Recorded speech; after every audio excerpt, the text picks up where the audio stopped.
All right. Good morning. Good morning. Good morning. Oh, wait, hold on. All right. Good morning. Good morning. Good morning. Okay, cool. Let's get set up. I'll give it a minute. I apologize. I think today might be the latest I've ever been. What does that come out to, like 30 seconds, 35 seconds?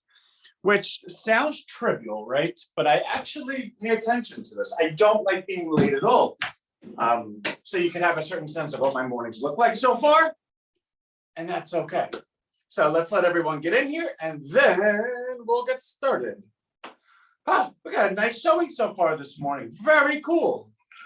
You know what? Last Monday, I think we had our worst showing to start because Monday just seemed to gotten away from people or everyone overslept.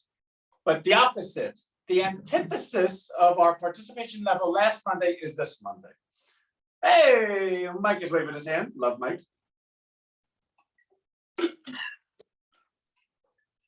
right, let's see. We got the team in the house. Ron is back. I haven't seen Ron in a couple of days since Ron yelled at me on the phone, which if anyone knows, Ron and I, we're like this. So, and if anyone knows RHINO, I always take constructive criticism. And actually, Ron, we'll talk a little bit later, but our last live that I did Wednesday, and this is for RHINO, so it's not RHINO Wealth. Particularly, we've come up with 3 solutions, Ron. One, as I told you over the phone, we'll do a special email for anyone whose business is more global rather than localized.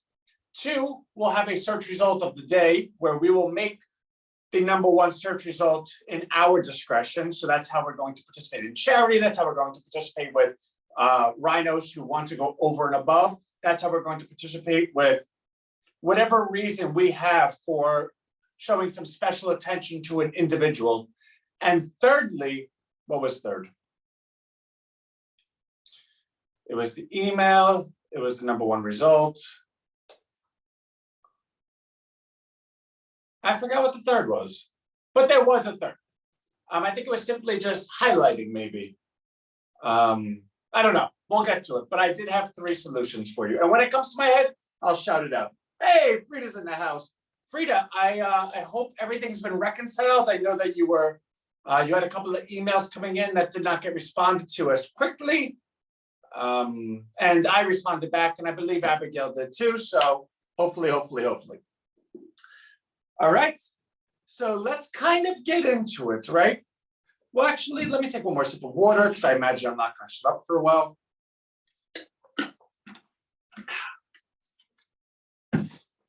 Little chapstick, which is always weird. A, I'm addicted to chapstick. B, it's weird putting chapstick on in front of people. I see Don mention something on the Facebook, but unfortunately, I can't see it right now. No, not exactly to my request. Okay, we'll get that sorted out for you. I have my meeting with Abigail today, 11 a.m., which is right after this. So let's get started. So what a week, right? So last Monday, if you'll recall, well, actually, let's go back 2 Mondays ago. Actually, 3 Mondays ago.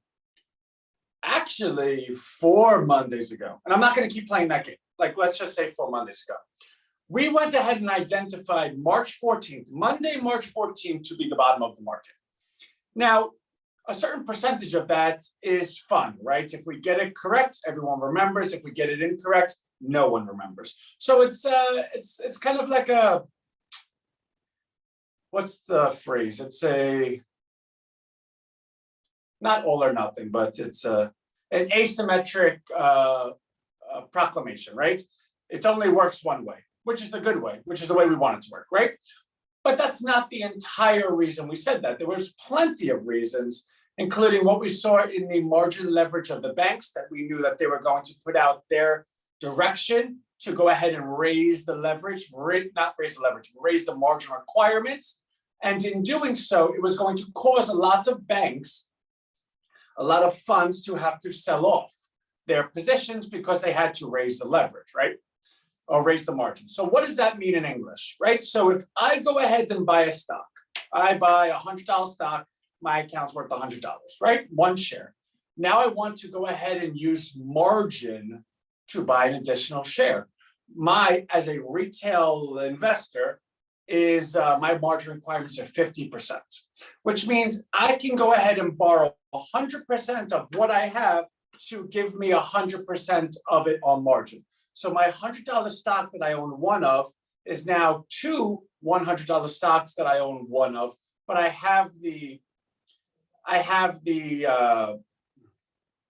ownership of any gains, but any losses. So for instance, I own one share, the bank owns the other share, but they've lent it to me. And let's say those shares go up $10. Originally, before the margin, I would have one share of $100 and I went up $10, which means I made $10. After the margin, I own one share of $100 and one share lent to me.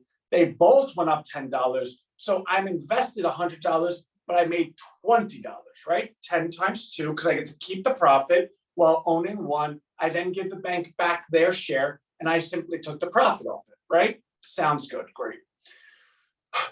So what if during this thesis, right, during this investment strategy, the bank called me and said, hey, listen, we're raising the margin requirements from 50% to 70%. Well, I can't afford that one share anymore. My one share does not yield me another share. Therefore, I have to sell that share and return the money back to the bank, or I have to come in with more money and put it in my account so that I can leverage off it to make that 70% margin requirement. Because 50% means I own 50% of the account.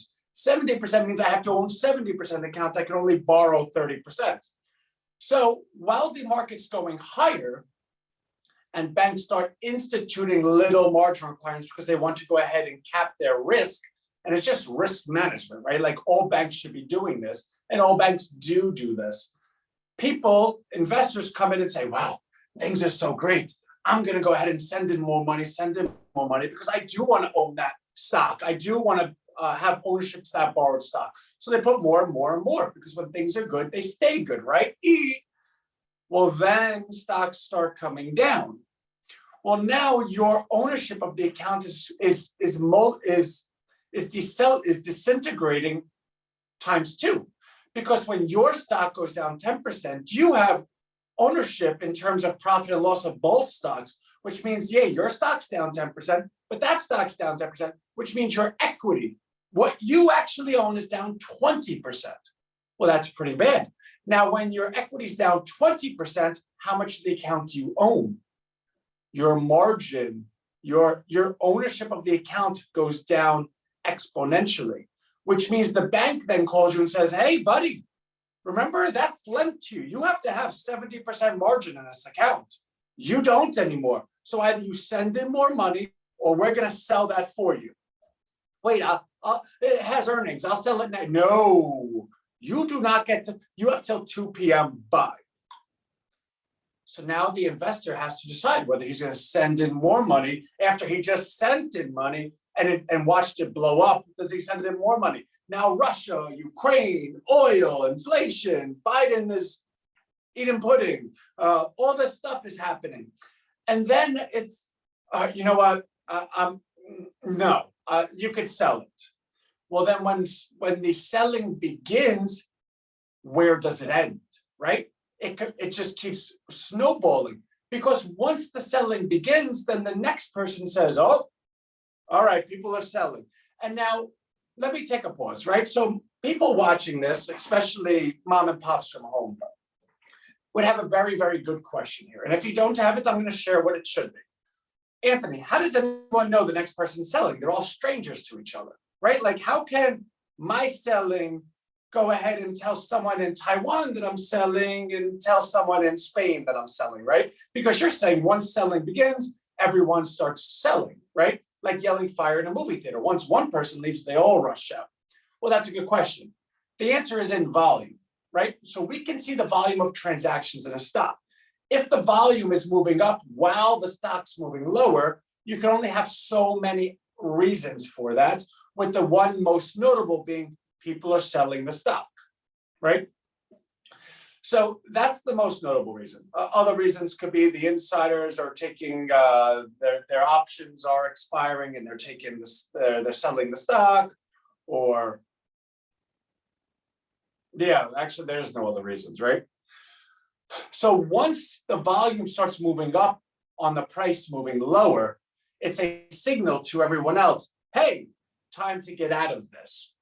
In which case, everyone says, okay, well, I don't even own my account. I borrowed money. I'm on margin, right? I owe this money to the bank. Every time the stock goes down, I'm losing twice as much as I should. Let me get rid of the margin, which means not only are people selling, but they're selling stuff they don't own, which is easy to sell. Let me just get rid of this. Let me get rid of this. Let me get rid of this. And those that are stubborn enough not to do that see the performance of the account come so low that the bank does it for them, which means it's called forced selling. Now, what happens after that is people go ahead and say, okay, and this thing's still going lower, just get me out of all of it, which means every person represents twice as much selling as they could have represented without margin, which is why it's always important to watch the margin amount lent out by the banks, because when you see it get to a really, really high point, it's letting you know, hey, everyone's bought, right? And when you see it get to a really, really low point, it's everyone's sold. So there's plenty of indicators that do that. And in RHINO Wealth, the Facebook group, I did post that chart over the weekend. So what we saw was a lot of selling, a lot of forced selling. What we saw was consumer sentiment. When there's a poll that asks all the retail people, right? And it's not that they only ask the retail people, but the billionaires, like George Soros isn't filling out a survey telling you how he feels about the market on a week-to-week basis. Excuse me. You know who is, though? Like E-Trade account holders, right? Like Robinhood account holders. Brokers are asked this question and they go ahead and share their answer being completely dependent on how their stock is doing, which is also completely dependent on their margin and their Nasdaq, because those are the stocks they sell. So very oftentimes you'll see consumer sentiment completely correlated with the Nasdaq, because it's the retail person that answers that question. So what we have seen is margin has come down, consumer sentiment is lower than March 2020 during the pandemic lows, but positioning is still high. So one would say, well, Ant, that's the last thing to follow. Positioning has to come down, doesn't it? People have to sell. Well, the consumer sentiment says they did sell, but Anthony, the positioning is really high. Yeah, there's a dichotomy in the market right now, because there's another chart I posted that shows corporate buybacks.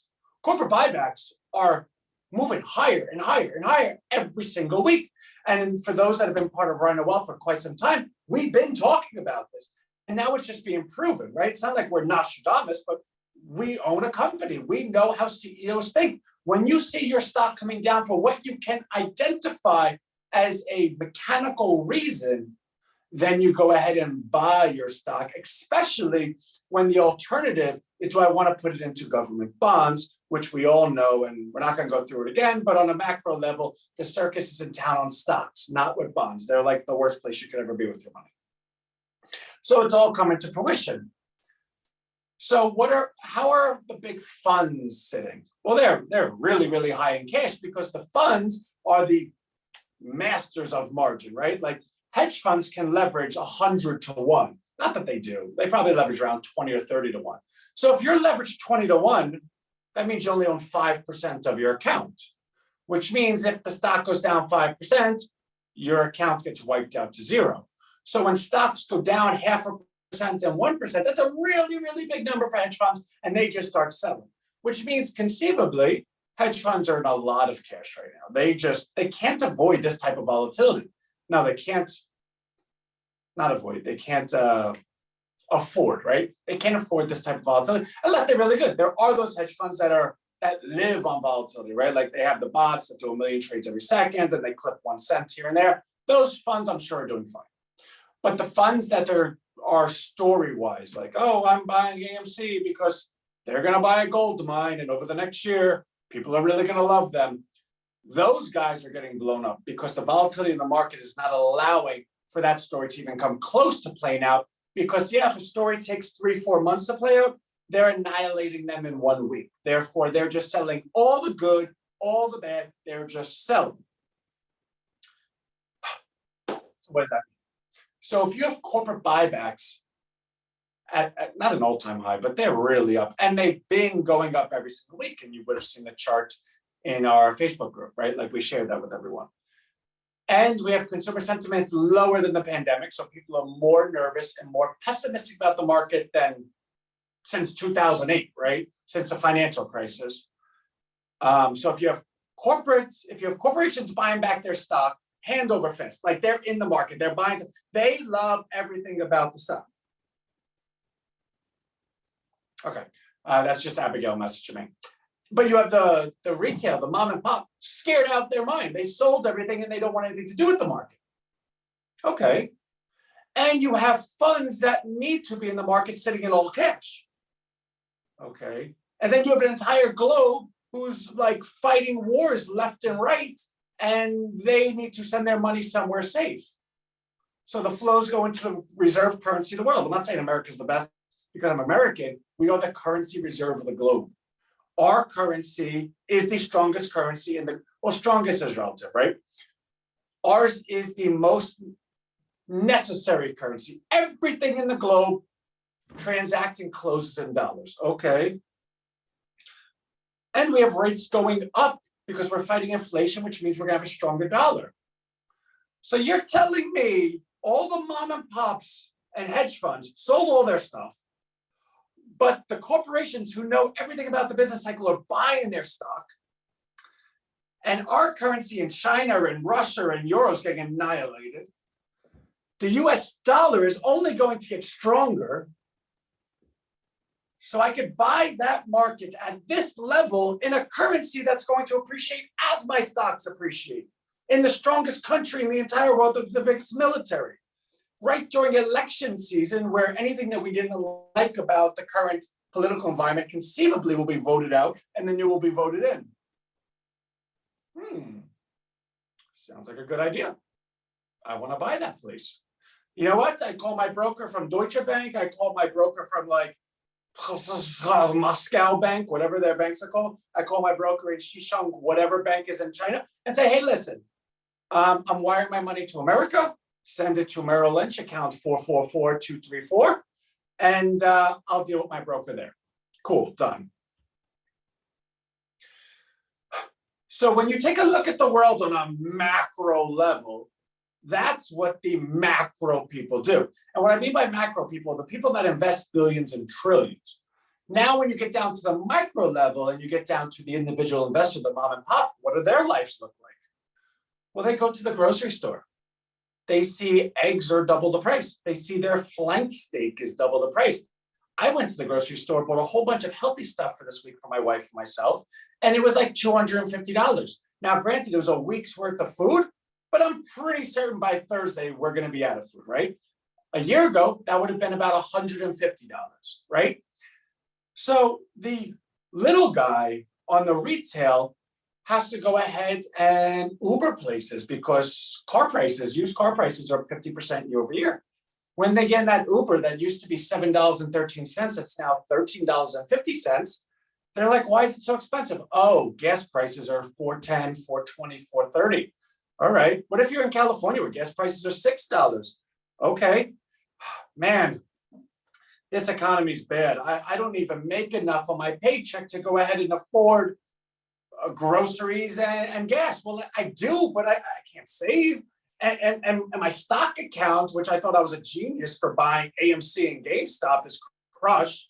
And I did have some safe stuff like NVIDIA and Facebook. I thought, Anthony, you said Facebook is your favorite stock in the entire world. I bought it and it's down 50%. I owned Google, I owned Amazon. These are like the biggest names and they're all down. My stock account's down. My money doesn't buy me as much. I can't afford to drive. I can't afford to do the groceries. I definitely can't afford to save. How does anyone live in this economy? Well, do you remember the pandemic? Everyone remembers it, right? Do you remember what the stock market did during the pandemic?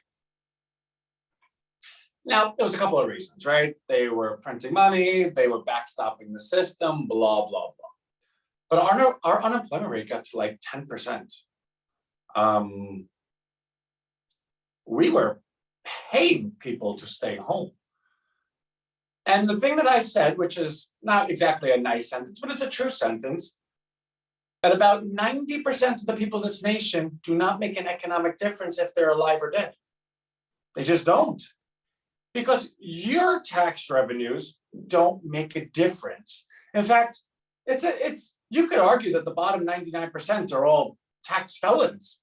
Like you go bartender or waiter somewhere, do you actually report all your taxes? When you do any type of job and you realize the line is like 35,000 or 55,000, I bet you are under it. If you had stock losses, if you had this loss, the bottom 99% income numbers are so low that you can go ahead and manipulate your tax. By the way, this is not me telling anyone to do this. I don't need to be arrested for like preaching tax fraud, right? This is an observation. This is not motivation, right? But the numbers, the income numbers are so low that you think that the federal government is going to exercise resources, financial and labor resources, to audit someone who reported that they made $53,000 a year. You do not matter to them. The point being, all of your commentary and observation of people that are like you, that live in your town, that go to your grocer, is simply like the metaverse. It's just artificial. It's just what you see. It does not matter to the economy at all. In fact, if everyone in your grocery store passed away tomorrow, it wouldn't matter at all to the economy.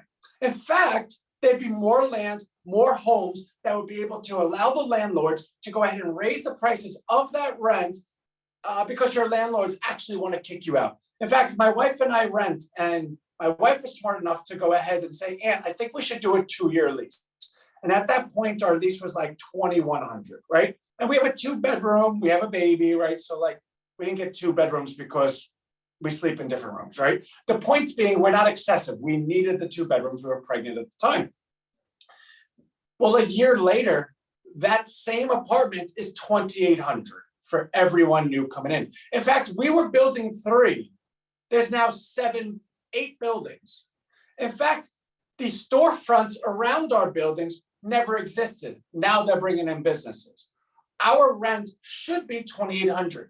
If we disappear tomorrow, right? Like, our landlord would be happy.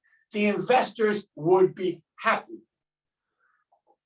So I'm not preaching anything to you saying I'm Anthony and you're not. I'm saying we all collectively are worth zero to the economy. And I'm not going to keep laboring that point. Like, it's an ugly point, right? I don't know why I said it 1,000 times.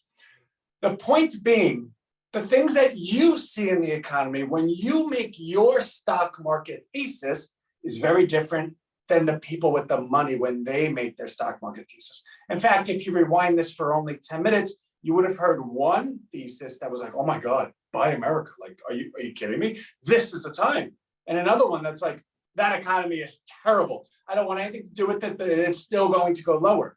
So you have to ask yourself which one's correct, or which one's more correct, or which one matters. This one is of people that move billions and trillions of dollars. This is one that might buy $100 worth of stock on a weekend, right? So when you take a look, so that's why I also posted an article, which I posted a screenshot of the article because I wasn't going to pay Wall Street Journal to read their article because I'm pretty sure they probably stole it from me to begin with. But what they said, we said last Monday, but they used different words. The pain trade is up. We said panic buying, right? So I guess they are good with vocabulary, whatever. Because we had a whole live about this last Monday that represented 1,800 points in the market ever since, right? They're talking about it today, which we actually still believe, because we believe that all of these people are going to say, oh my God, I'm never getting into the market again. Yeah, it's going up, it's going to crash, it's going to crash. I can't believe it's going up, it's going to crash some more, it's going to crash. That's what they're saying. These people are saying, buy. This is an opportunity. This is an opportunity. Get in. Let's get the position. We didn't own Facebook. Let's get Facebook. We didn't own. And then you know what happens? when this goes on for like 7 months, these people finally say, yeah, we were wrong. It's a bull market. Let's get back in. And then it collapses again. Now, these people will say, see, the market's rigged. It's always rigged against the little guy. We go ahead and get in and always lose. The brokers always win. No, it's because your education isn't their education. Like, they grew up in this. They know what full optimism means to sell and full pessimism means to buy. You're a normal human being, right? When you are optimistic, you think things are good. When you're pessimistic, you think things are bad. Well, that's the opposite in the market, because when the market's completely optimistic, it means everyone already did buy. And when the market's fully pessimistic, it means everyone did sell. So you have to do the opposite. Unfortunately, you always buy when you feel really good, which means that you lose money. And you always sell when you feel really bad, which means you always lose money, right? So that's what RHINO does. It's simply an observation research platform to share this with you and to, how do I word this? To show you what I do in real time. And if you are happy, or no, not happy, because I'm not doing anything for you. If you are impressed with the results, hopefully RHINO allows you to think more according to the performance that you see, right? Because it's a felony to suggest, recommend anything without a license, and I don't have a license, right? So I don't tell you what to do. Okay, so let me just write Abigail real quick.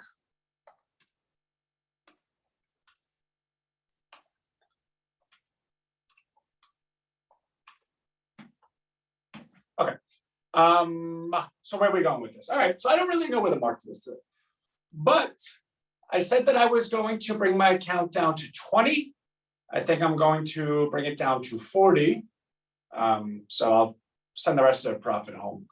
Oh, we didn't even, oh my God, it's 28 minutes in and we didn't even talk about the most important thing. How about that McDonald's?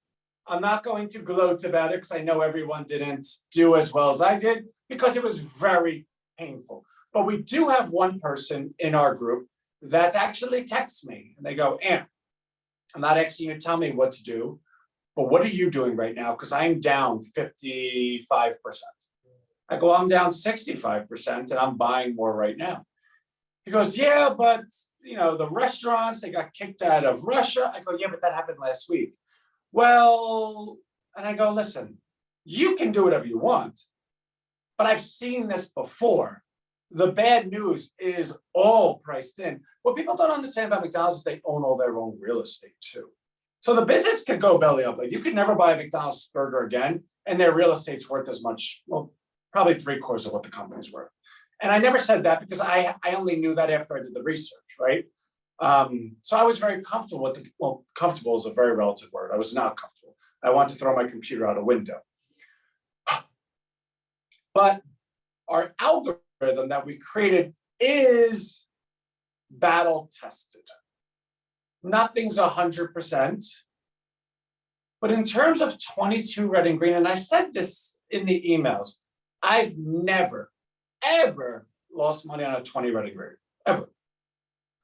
Now, mind you, well, actually I did once, the FCFS, but we learned to never pick a small cap again because they don't correlate as well. Those are like pump and dumps and they're easily manipulated, right? So we never ever lost on a 20 red and green for something that was a large cap. So we had to continue on. We were committed. The point being, if you did not own it at an 18 red and green and you just woke up and it was a 21 red and green, McDonald's, a large cap company, what would you do? If you just woke up and never had a position and saw a 22 red and green for a large cap like McDonald's, what would you do? And here's the thing, the answer is obvious. Well, I'm in that one. But why is the answer different if you've been in it since 18? Is it because you're emotional? Is it because you're emotionally not happy? Because you've lost so much money that you're going to go ahead and allow that emotion to identify a 22 red and green as an exit strategy? Because it's not. Remember, stocks can be bought and sold at any second. Stocks, options, any second while market hours are open. Which means if you're holding a stock, you're also saying you would buy it right there because the absence of selling it means you're owning it, means you would buy it because you can sell it right there. So if you own the stock from 18 to 19, and you own the stock from 19 to 20, and you own the stock from 20 to 21, why would you then sell it at 22 when in reality you would want to buy it at 22? So I want to just take a step back a little bit because one of our rhinos emailed or actually texted me over the weekend and asked me to describe and kind of go into what the algorithm does. So I want to try to describe it and like regular people talk. I'm so like, I gotta work on this. Sorry, excuse me. I think I just talked too much. So the way the algorithm works, to go ahead and put it in the most simplified form, when a stock closes, that closing price is relevant. When the stock closes the next day, the next day, the next day, all those prices are relevant. So you now have 4 days worth of closing, right? So if that stock price closes higher than where it did 4 days ago, it's given a 1 to the top side. If it closes lower than where it did 4 days ago, it's giving a 1 to the downside. Now, if the next day replicates that same behavior, it's then giving a sequential 2, then sequential 3, then sequential 4. The point being, when you see a sequential 20, it means for 20 straight days, that stock either closed higher than the previous, than 4 days previous, or lower than previous 4 days, right? Higher if it's a 20 on the top side, and lower if it's 20 on the downside. Which means that stock is fairly exhausted in that direction. Because remember, the first number happened because of an event that happened 4 days prior. So realistically, for 24 stock market days, which I believe there's only 24 days in a month, market days, means for an entire month, it's only been going up in one direction or only down in that direction. So that's where the numbers come from. And as you can tell, that's quite a measurement of exhaustion. Now, the reason we've identified 20, it is a round number, but it also is the number that we've just never lost. Therefore, 20 is what we call a golden opportunity. Only if it's also red and green. Now, what does red and green mean? So the red denotes coiled spring. That's what we call it. That it's going up. Well, it's actually, this red and green only pertains to a stock going down. That's going down with such veracity. And the way we measure that is rate of change on a trending 21-day basis using simple moving averages, right? Like that's the complicated part. But the regular people talk is that it's going down with such veracity that it can be conceived as people are now just like everyone's sold. Like if it went down with this type of strength, it's addicting. You talk to your Uber driver, he's like, yeah, I'm not in that. Oh, I can't believe you're still in that. Everyone I know is out of it. You're like, F-U-C-K, I better sell it too. That's what the red indicates. Which means if you coil a spring down all the way, then what happens when it finally lets your hand up? Because everyone's sold. Now, whenever it gets to the point that people buy, they're all going to rush to buy with equal energy, like Newton's law of energy. Well, I think Newton said you can't create or destroy energy, you can only transfer it. Whoever the guy was that said energy equals force plus something. Meaning if I punch you, the joules I use in energy equals the joules exuded on your face, right? I don't remember much of my physics, but I remember some of it. Now, the green indicates money flow. So for instance, a stock that's going bankrupt or a stock that people found out the CEO's diddling kids are going to sell the stock because they know that this is a nightmare. So the veracity, the rate of change on the trending 21-day simple moving average basis is going to show red. Like this thing is a coiled spring because that's how the algorithm picks it up. What the green denotes is there money still coming into stock or is it all leaving? Because if it's all leaving, you do not want to be in that. In fact, if it's 20 red with no green, that stock might go to zero. But if it's 20 red and green, that means money's still coming in. So it's a coiled spring, it's completely exhausted, and money's still coming there. The money coming in shows that it's going to coil up and boom. That's our 20 red and green algorithm, right? So that's why it's successful with 100% performance rating. On the other side, which we're still testing, right? So I completely understand. Well, first I want to say if our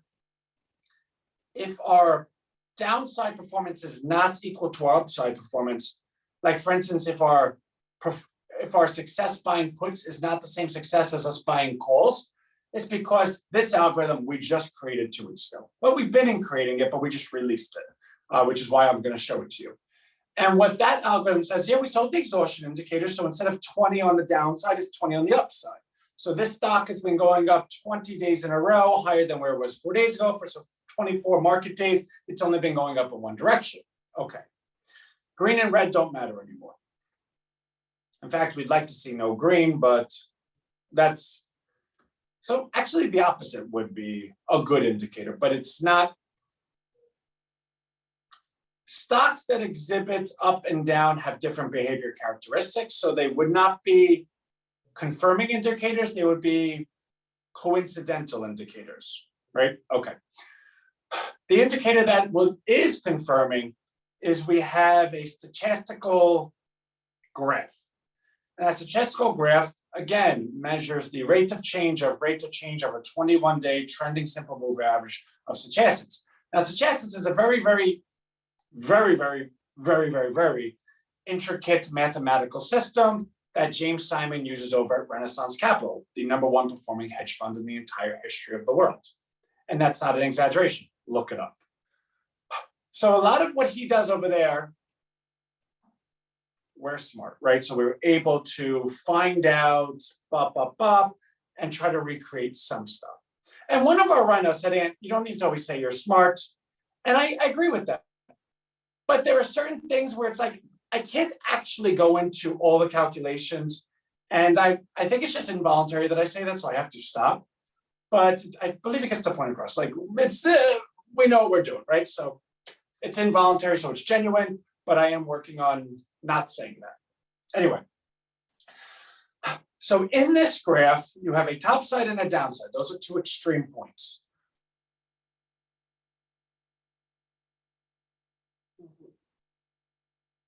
Only as, oh, well, my pleasure, Ron. I love you. So you have the 2 extremes. Now, when that graph line crosses over on the downside from the top extreme, that's like, do you remember the roller coasters at Six Flags? Scream Machine? No, not Scream Machine. I don't know.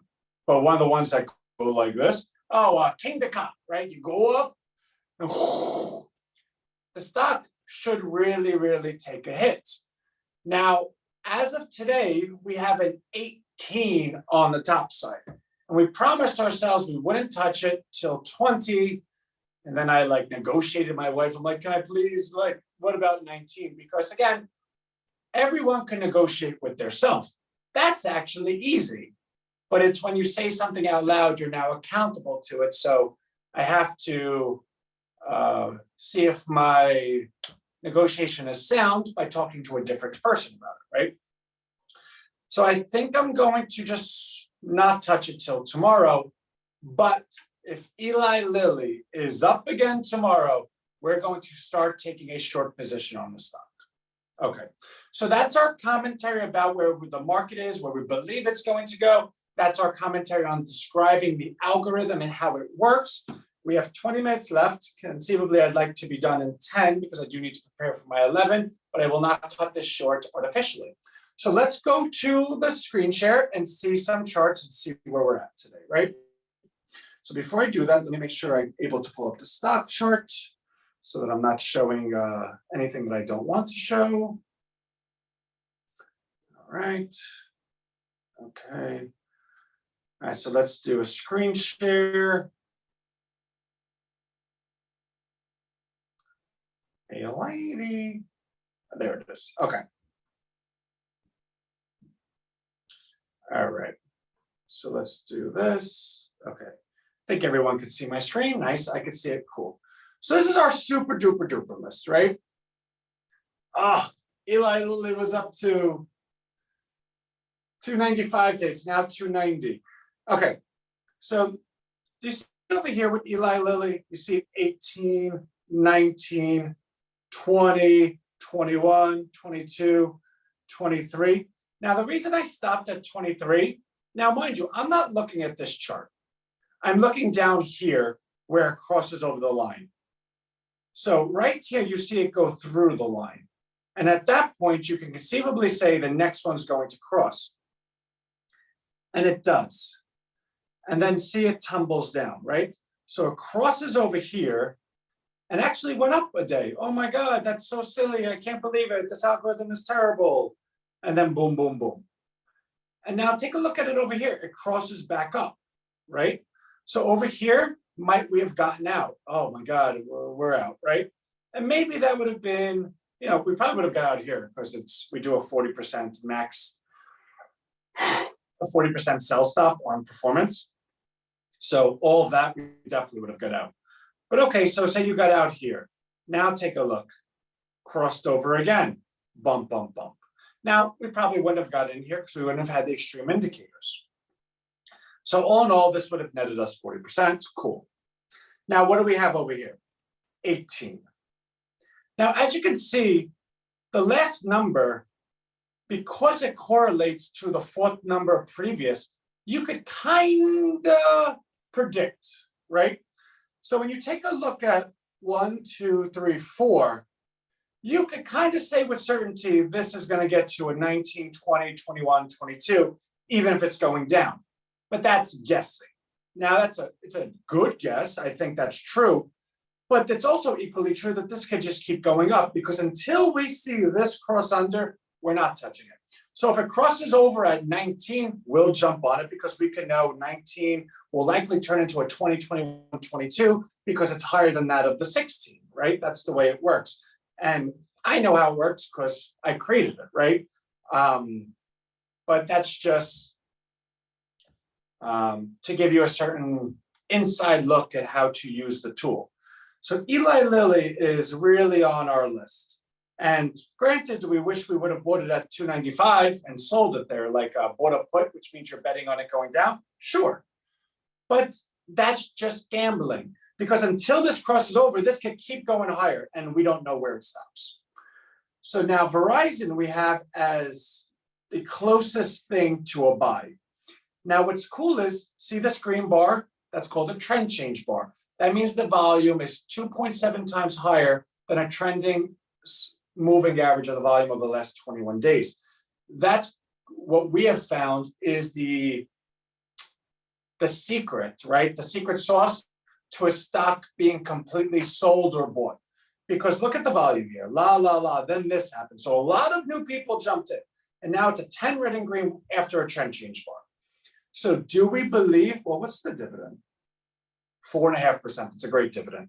So do we believe that Verizon is going to go up from here? Yeah, we do actually. But are we going to buy it here? No, it's only at 10. We're sticking with the 20s. Well, Ant, it might never get to a 20. That's fine. The stock market's like 5,000 stocks. We'll find one. Now, Activision is interesting. It's a 12, red, no green. But the reason Activision is interesting is because they have a $95 buyout offer from Microsoft. And it's now $78. Now, this is an arbitrage play, right? Can you buy it at $78 and hold it so Microsoft pays you $95 per share? Yes. But the reason it's $78 would tell you that those people that are really smart, they believe, it's not that they're right, but they believe to a very high degree that this deal either A, does not get done, or B, gets done at a lower price.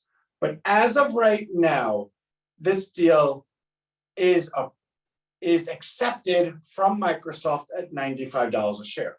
So for those that are looking for more story, more let me stay on top of it, but have I don't want to say guaranteed. Put it this way, if the money, now Microsoft is worth what? $1.5, $2 trillion. They have like 100 billion sitting around. They're paying all cash. If $95 goes through, this is a guaranteed profit. That is what, $17 that you'll make on this, which comes out to roughly 25%, 23%. So that's the good side. If Microsoft takes the deal away, which Microsoft, we don't believe would ever do. Microsoft is the second largest company in the world, or third largest, top three: Amazon, Apple, Microsoft. Their brand value is worth more than a couple of $1 billion in reneging on a deal, right? So we don't believe that's going to happen. But if they wanted to renege on it, are they large enough that they know the people in the Trade Commission and say, hey, listen, scratch my back, I'll scratch yours. Don't approve this, call it antitrust. That's possible, right? So there's a lot of variables in it. But the only facts of this is Microsoft offered Activision $95 in cash per share to buy them. Activision said yes. Those are the facts. Everything else is what's your opinion. So this is interesting to us, but we're not going to do anything with it because it's a 12. If it got to 20, we will definitely buy it. All right. I don't think I put these in order, so let's just go down them and we'll take out the ones that don't work. Maybe I put some in order. We'll get rid of this one. It no longer exists.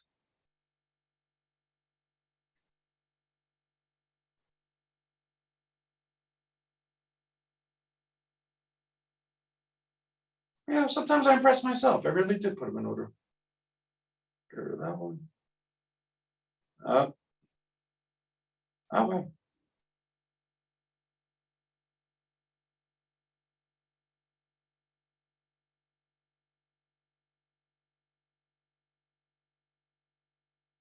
Okay.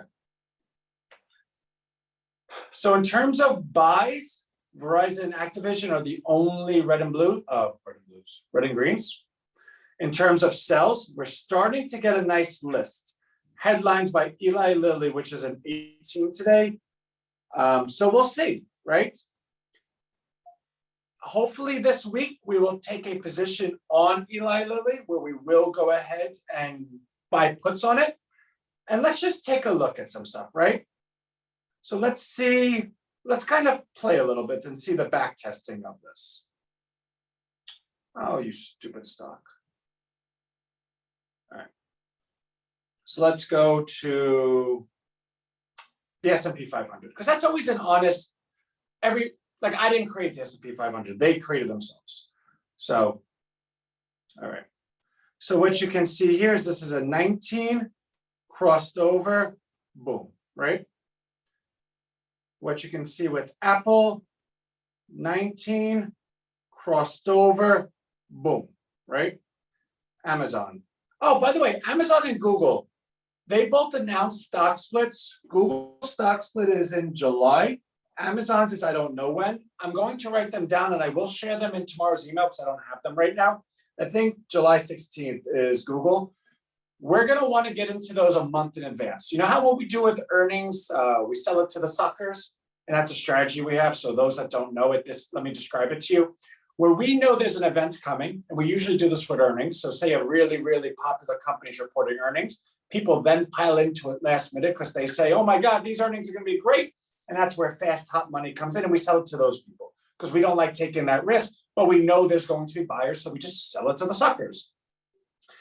It's going to be the same thing with Amazon and Google, because as they get close to the stock split, everyone's going to rush into them because they want to be a part of the stock split. And it's such a crazy thing that people do. Like they all will run into, especially Amazon. So if we can own it a month in advance, and as those people run into it, we just sell it to those suckers. Nothing's guaranteed, but we believe that's a very high probability investment thesis, investment strategy. So I'm writing that down here to do that in tomorrow's email. Okay. Google, nothing. Facebook. No, that's on the downside. We're looking for the upside. Woof. Okay. What do we have here? 23 crossover. What's the price of this? 12.39. What's the price of this? 9.85. See, 23 crossover. Actually, really crossed over here, 22. So 22 crossover, boom, boom, boom. So right now we're just showing that it works, right? So let's just continue. 19 crossed over here, boom. So would we have gotten into it at a 19? I don't know.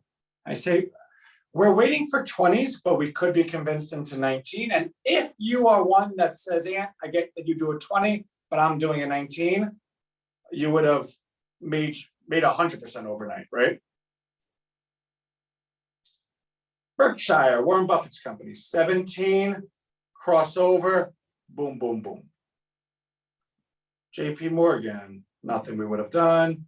Johnson & Johnson, nothing we would have done. United Healthcare, nothing we would have done. Visa. Okay, Home Depot, 18, crossed over here. All right, it kind of caught itself. So it did come down from here, but there was no follow through. Now, when will we have gotten out of it? Right, so it crossed over here, but then it crossed, I don't know. That's an ugly one. This is a really difficult one because when would we have gone out? What would have showed it to us? I imagine we would have got out here because it formed a base, then went up. Yeah, so there's going to be ones that are a little difficult. That's one of them. All right, Procter & Gamble, Bank of America, Disney, PayPal, Adobe. Come on, give me one more and then we'll go. All right, Cisco, 20. There's a 20. Crossed over right here. Woof, boom, boom, boom, boom, boom, boom, boom. This is like the opposite of Home Depot. This is a really good one. But you can see it. So 19, 20 crossed over here. All right, so let's get short. Boom.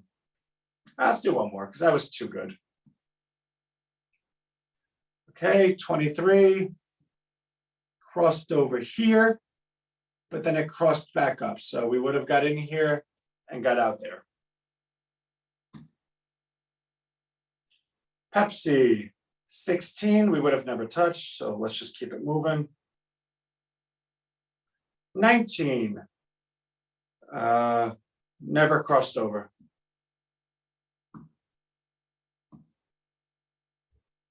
Oh, wait, hold on. 23, crossed over for 2 days and then crossed back up. So we would have got in and got out, probably would have lost like 5–10%. 23 crossed over here, right? Boom, boom, boom. So as you can tell, shorting something is much more difficult. So that's why we're going to stick with the 20s. Like we want to do our best to have the best information. So 17 crossed over, then crossed back up here. No, here. So we would have lost money there. So what we're learning is not only is shorting something more difficult, but you have to be more disciplined, right? So when we're buying something and it's red and green and we're like, oh my God, it's red and green, we usually are able to stick it out a little bit longer because that red and green number continues to go up.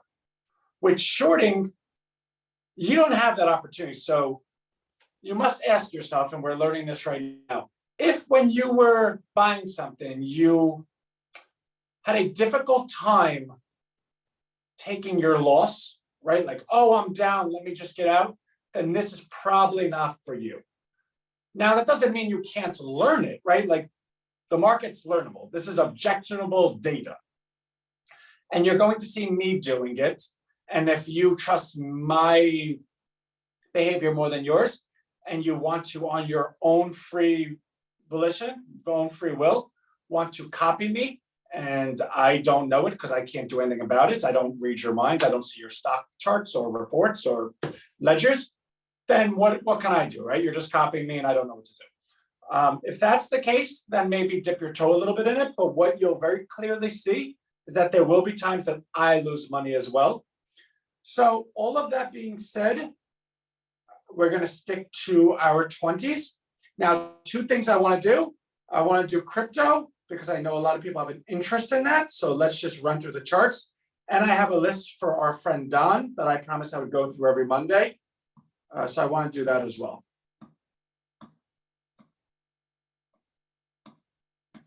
So first thing we're looking for is a number. Because if we don't see a number, then nothing else matters.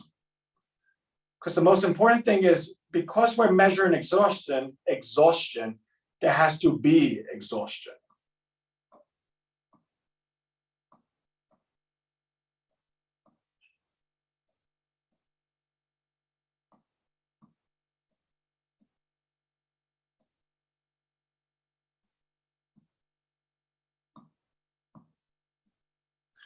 We don't see any. And then for our friend Don, here it is. So this is the daily chart.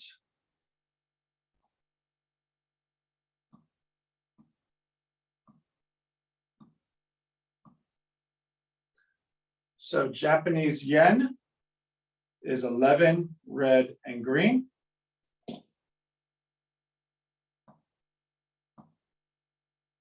You know what, we'll just put it on our super duper list as well. Why not?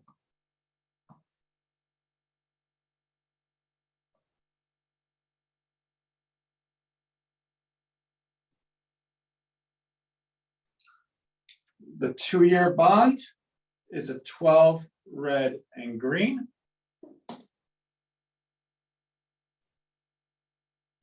The 5-year, it's 11. Wait, why am I still writing this down?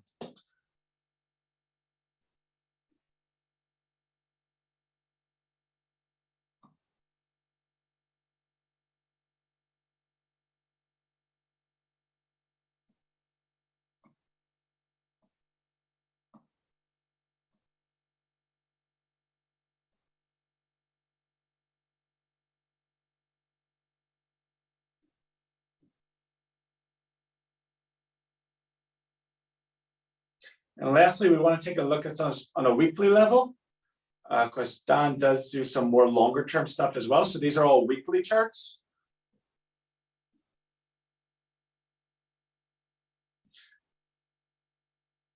So on a weekly chart, rough rice is a 13, and this line looks like it did cross under.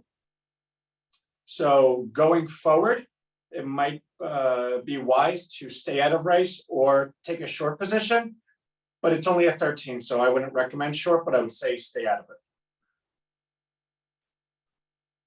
Now, for those watching, every one of these lines equals a week. So it's more long-term data. So if you were looking to own something for a couple of weeks, a couple of months, this would be more relevant to you. It provides you kind of the, well, not kind of, but the trend, right?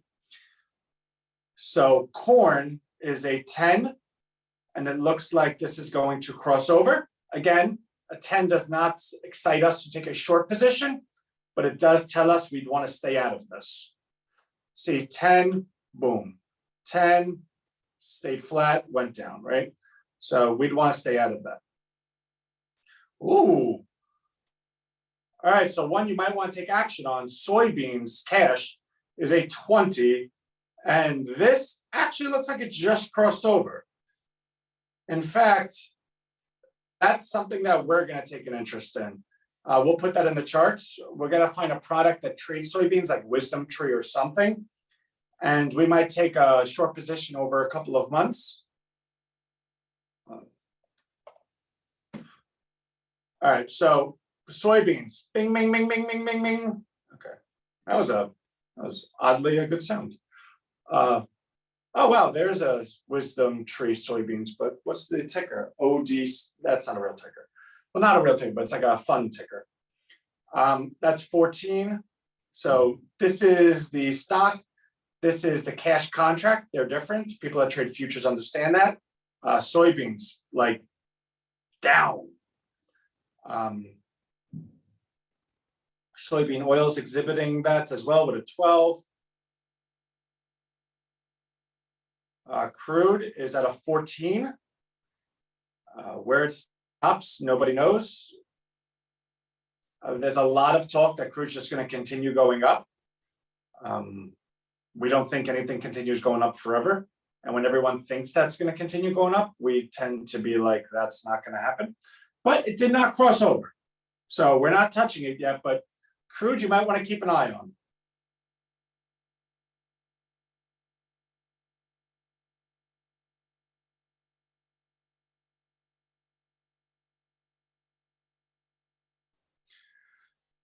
So 2 weeks ago, we pointed out that Nasdaq was a 10 red and green on a weekly.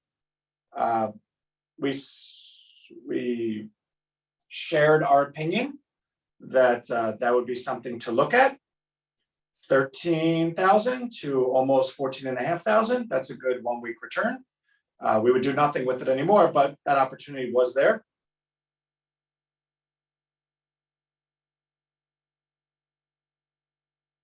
All right. So it looks like the best opportunity is to take a short position on soybeans cash over the next couple of months. I got to go. All right, see you later, Mike. And short term would be the two, where is it? To buy the 2 year, oh wait, hold on. To buy the 2 year bond. Short term looks really good as well. So that's that. I'm going to say goodbye to everyone. Let me get this screen share off. So that's it. Everyone, love you.